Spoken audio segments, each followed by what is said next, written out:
ডান হাঁটুটা একটু সিরিয়াস পর্যায়ে চলে গেছে এখন। ওই দুই হাড্ডি তো মাঝখানে ফাঁকা থাকে, ফাঁকাটা বন্ধ হয়ে গেছে। এখন এরা ওই কিছু জুতার করতেছে, সাজেস্ট করতেছে, ওইগুলো তৈরি করে দিবে, ওইগুলো পড়তে হবে, তারপরে আস্তে আস্তে যদি ওই অবস্থায় থাকবে আর কি। আর যদি এটা এইভাবে না করা হয় তাহলে বলতেছে যে হয়তো 2-3 বছর পরে আর এটা পাওয়া রাখা যাবে না, এরকম বলতেছে একটা আর কি।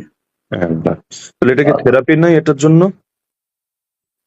এরা তো বলতেছে কোন থেরাপি নেবে না, এরা ওই জুতার করতেছে, জুতার সাথে জানি কেমনি কি বানাই দিবে, নতুন জুতা রাখবে, তো বলো ওই জুতাটা পরলে আর এটা বাড়বে না, এই অবস্থা থাকবে।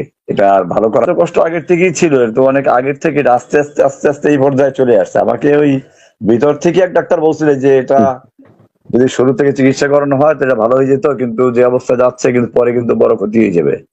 এটা ভিতরেরই এক ডাক্তার বলছিল আমাকে, যে আমরা তো মিনিট করে দিলাম, ওরা মিনিট করে দিচ্ছিল সময়, আচ্ছা। কিন্তু